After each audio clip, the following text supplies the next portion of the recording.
नमस्कार एवन उत्तर प्रदेश में आपका स्वागत है। मैं हूं सौरभ शर्मा। आइए देखते हैं इस वक्त की हेडलाइंस।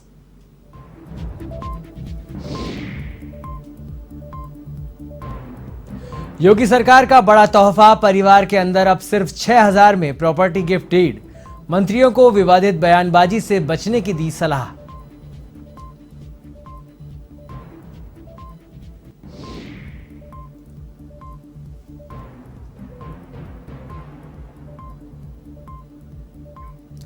राष्ट्रपति चुनाव को लेकर दिल्ली में विपक्षी दलों की संयुक्त बैठक। सभी दलों ने एक उम्मीदवार उतारने पर बनाई सहमति। ममता बनर्जी ने राक्पा अध्यक्ष शरद पवार का नाम किया आगे।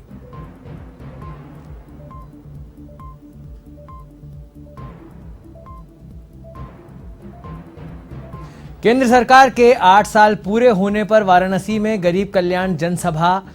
केंद्रीय मंत्री साध्वी निरंजन ज्योति ने किया संबोधित। देश भर में हुए उपद्रव को बताया प्रायोजित साजिश का हिस्सा।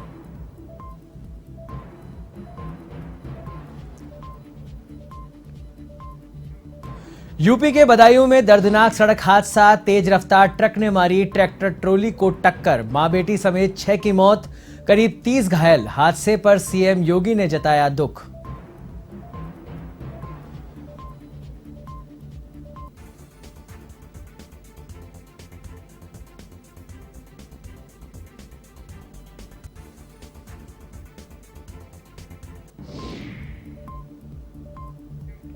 यूपी के कन्नौज में घूसखोर लेखपाल चढ़ा एसीबी के हत्थे। 10,000 लेते रंगे हाथ गिरफ्तार। खेत की पैमाइश करने की अवेज में मांगी थी रिश्वत।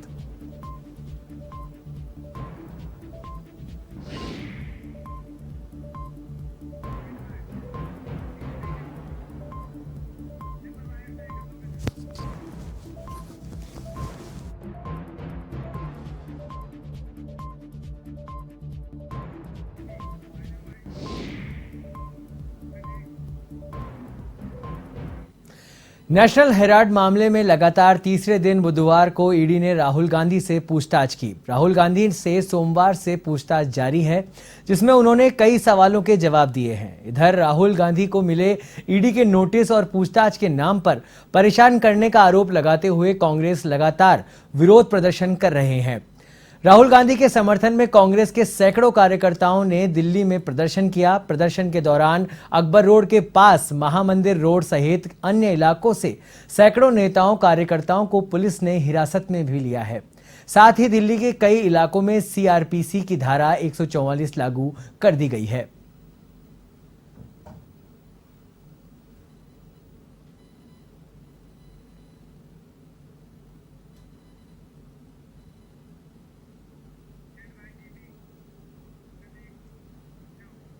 राहुल गांधी से ईडी की पूछताछ के विरोध में एआईसीसी मुख्यालय के बाहर कांग्रेसी कार्यकर्ता प्रदर्शन कर रहे हैं।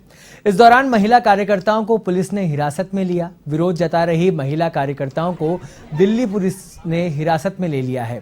गौरतलब है कि ईडी के नोटिस के खिलाफ कांग्रेस लगातार आवाज उठा रही है।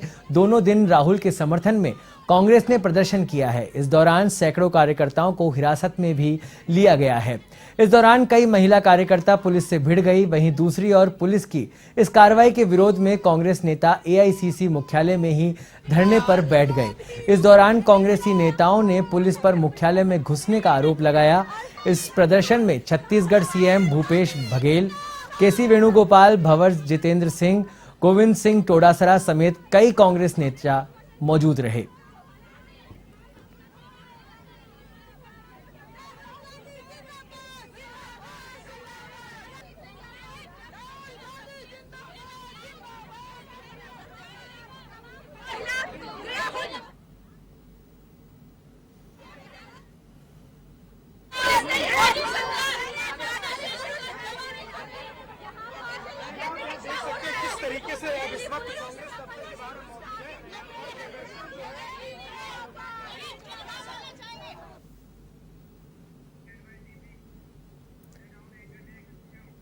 फतेहपुर सांसद और केंद्रीय खाद्य आपूर्ति उपभोक्ता मामले एवं ग्रामीण विकास राज्य मंत्री साध्वी निरंजन ज्योति बुधवार को वाराणसी दौरे पर थी। जहां उन्होंने केंद्र की मोदी सरकार के 8 साल पूरे होने पर बड़ा लालपुर स्थित हस्तकला संकुल परिसर में गरीब कल्याण जनसभा को संबोधित किया। जनसभा को संबोधित करते हुए उन्होंने कहा कि पिछले दिनों देश भर में विभिन्न सड़कों पर जो उपद्रव हुआ वो एक प्रायोजित साजिश का हिस्सा था और भाजपा कार्यकर्ताओं को ऐसा नहीं करना है, बल्कि हनुमान की तरह सेवा करनी है। उन्हें लोगों की सेवा के लिए आगे आना होगा। उन्होंने नुपुर शर्मा और नवीन जिंदल का नाम लिए बगैर कहा कि पार्टी के नेता हों या कार्यकर्ता, वे ऐसे बयान देने से भी बचे जिससे आपसी भाईचारा खतरे में ना आए। केंद्रीय मंत्री साध्वी निरंजन ज्योति ने राम मंदिर मामले में कहा कि वे भी आंदोलन से जुड़ी रही और लोग मंदिर बनाने का समय पूछा करते थे। अब उन्हें इसका जवाब मिल गया होगा।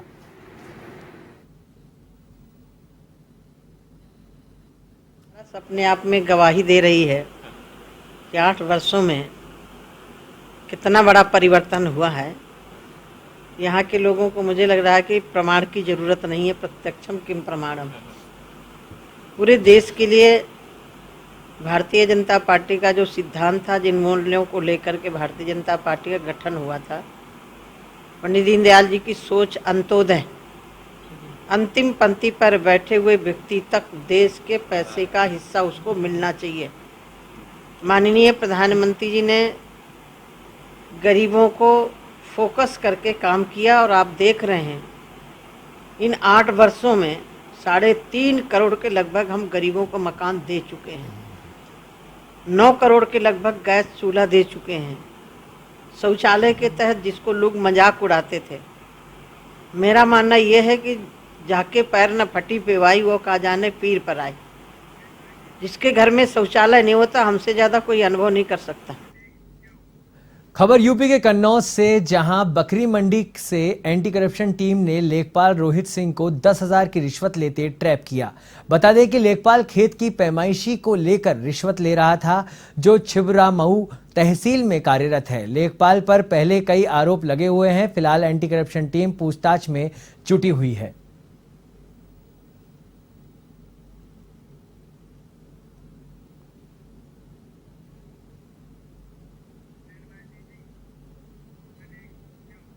यूपी के बदायूं में दर्दनाक सड़क हादसा हुआ है। इस हादसे में 6 लोगों की मौत हो गई है, जबकि 1 दर्जन से अधिक लोग घायल हुए हैं, जिन्हें उपचार के लिए अस्पताल में भर्ती कराया गया है।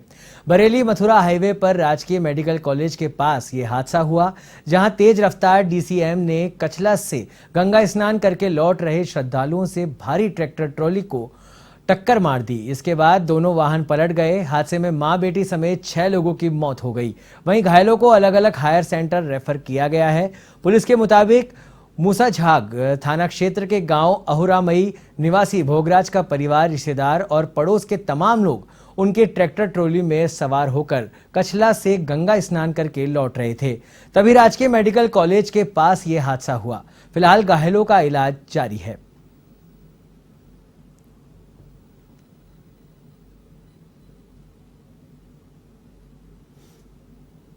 जनपद बदायूं के जो एक कचला घाट है, कचला घाट से बदायूं की तरफ एक ट्रैक्टर ट्राली आ रही थी। इसमें कुछ महिलाएं, बच्चे थे, ज़्यादातर औरामई गांव के हैं। तो इसके पीछे से एक ट्रक से टक्कर हुई है, जिसमें 6 लोगों की मृत्यु हो गई है और 14 लोग यहाँ पे घायल हैं, जिसमें 2 लोग थोड़ा सीरियस हैं और उनका इलाज हो रहा है। हमने सब विज़िट कर लिया है और यहाँ के प्रिंसिपल साहब से बात कर ली है। यहाँ पे हमारे फोर्स के लोग और एडीएम साहब सभी लोग यहाँ पे मौजूद हैं। अच्छे ढंग से जो मजरूब हैं, जो घायल हैं, उनका ट्रीटमेंट हो रहा है। वाराणसी के मानसिक चिकित्सालय में हुई 5 मौतों के बाद एक जांच टीम गठित की गई, जिसके चलते टीम ने मानसिक चिकित्सालय में कई लापरवाही पाई, जिसे लेकर जिलाधिकारी कौशल राज शर्मा ने कहा कि सभी कमियों को दूर कराने के निर्देश दे दिए गए हैं। उन्होंने कहा कि जांच रिपोर्ट आने के बाद ही कोई कार्रवाई की जाएगी।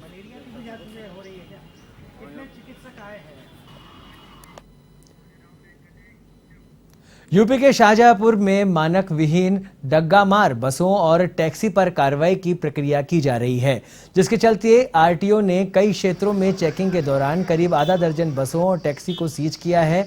साथ ही बड़ी संख्या में डगमार डबल डेकर बसों का चालान काटा है। वहीं आरटीओ शांति भूषण पांडे ने कहा कि मानक विहीन और ओवरलोड बसों को सीज करने की कार्रवाई जारी रहेगी।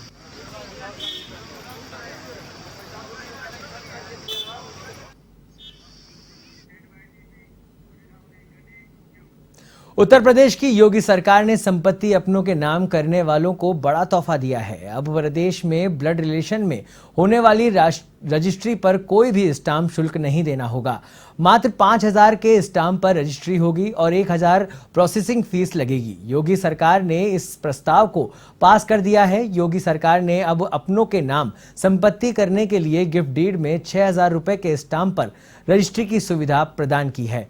अभी तक परिवार के अंदर गिफ्ट डीड में भी डीएम सर्किल रेट के हिसाब से रुपए खर्च करने पड़ते थे, जिसमें अगर कोई 50 लाख की संपत्ति है तो उसके लिए कम से कम 4,20,000 खर्च करने पड़ते थे। हालांकि यह योजना अभी पायलट प्रोजेक्ट के तहत शुरू की गई है। शुरुआत में 6 महीने के लिए लागू किया जाएगा, बाद में इसको आगे बढ़ाया जा सकता है। फैसले से सरकार को तकरीबन 200 करोड़ का नुकसान होगा। वहीं इसके अलावा मुख्यमंत्री योगी आदित्यनाथ ने प्रदेश सरकार के सभी मंत्रियों को मंत्री पद की मर्यादा के अनुरूप व्यवहार करने और विवादित बयानबाजी नहीं करने की नसीहत दी है। मुख्यमंत्री ने खास तौर पर भाजपा की पूर्व राष्ट्रीय प्रवक्ता नुपुर शर्मा के बयान पर स्वयं की ओर से किसी भी प्रकार की प्रतिक्रिया नहीं देने को कहा है। सीएम योगी आदित्यनाथ ने कहा कि सभी मंत्री पद एवं दायित्व की मर्यादा के अनुरूप ही आचरण करें।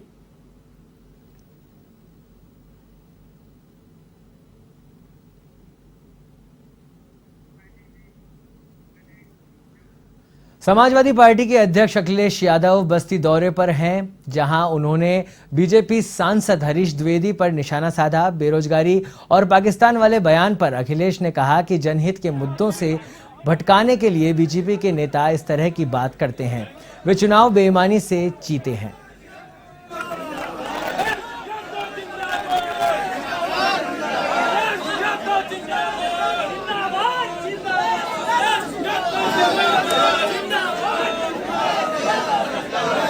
आपका स्वागत है। बढ़ते हैं अगली खबर की ओर। राष्ट्रपति चुनाव को लेकर दिल्ली में बुधवार को अहम बैठक हुई। पश्चिम बंगाल की मुख्यमंत्री ममता बनर्जी की ओर से बुलाई गई इस बैठक की अध्यक्षता राक्पा के अध्यक्ष शरद पवार ने की, जिसमें सपा अध्यक्ष अखिलेश यादव, रणदीप सुरजेवाला, मल्लिकार्जुन खड़गे, जयराम रमेश, महबूबा मुफ्ती, देवेगौड़ा, कुमार स्वामी, उमर अब्दुल्ला, प्रफुल्ल पटेल और प्रियंका चतुर्वेदी सहित 17 दलों के नेता मौजूद रहे। राष्ट्रपति चुनाव को लेकर हुई बैठक में सभी नेताओं ने एक सुर में कहा कि विपक्ष की ओर से राष्ट्रपति चुनाव में एक ही उम्मीदवार उतारा जाएगा और उस उम्मीदवार को सभी विपक्ष दल अपना समर्थन देंगे।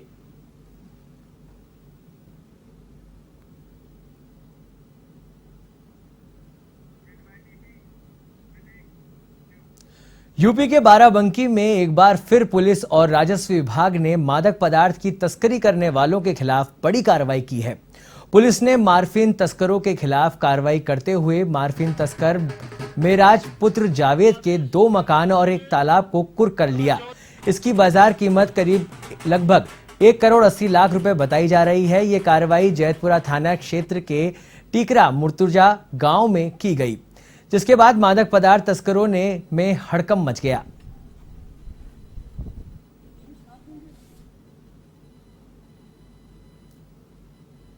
ये जैतपुर थाने में मुकदमा अपराध संख्या 119/22 गैंगस्टर अधिनियम के तहत दर्ज हुआ था। उसमें का अभियुक्त मेराज पुत्र जाबिर है। इनके गैंगस्टर एक्ट के तहत जो नारकोटिक्स का अवैध कारोबार से जितनी संपत्ति थी वो कुर्क की गई है। इनके 2 मकान हैं और तालाब है, जिनकी कुल कीमत 1 करोड़ 80 लाख रुपए है। उसकी जब्तीकरण की कार्रवाई आज संपन्न की गई। कश्मीर में आतंकी हमलों में मारे गए हिंदुओं को मोक्ष मिले, इसके लिए काशी में विशेष पूजा पाठ किया गया। पिशाच मोचन कुंड पर सामाजिक संस्था आगमन और ब्रह्म सेना की ओर से कश्मीरी पंडितों का त्रिपिंडी श्राद्ध किया गया। श्राद्ध कर्म में कश्मीरी ब्राह्मणों के प्रतिनिधि के तौर पर बॉलीवुड अभिनेता अनुपम खेर पहुंचे। त्रिपिंडी श्राद्ध के बाद अनुपम खेर ने कहा कि मैं कश्मीर फाइल्स फिल्म की शूटिंग कर रहा था, तब मेरे मन में इस पूजा का विचार आया था। कश्मीर में आतंकवाद का शिकार हुए हिंदुओं को मार दिया गया था। माताओं बहनों के साथ हुआ अत्याचार किए गए थे। अनुपम खेर ने कहा कि 32 साल तक कश्मीरी पंडितों के साथ मीडिया, नेताओं और देश की जनता ने ही नहीं साथ नहीं दिया। अब सभी का फर्ज है कि वह कश्मीरी पंडितों को वहां स्थापित करने में साथ दे। कश्मीर में टारगेट किलिंग को लेकर अनुपम खेर ने कहा कि अभी भी इस देश में बहुत सारे लोग आतंकवादियों को क्लीन चिट दे रहे हैं।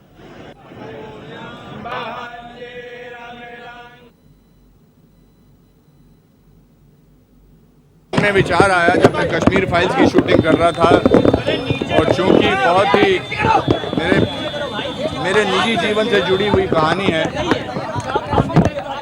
32 साल बाद कश्मीर फाइल्स बन रही थी और ऐसी बहुत सारी कहानियां सामने आई जिसमें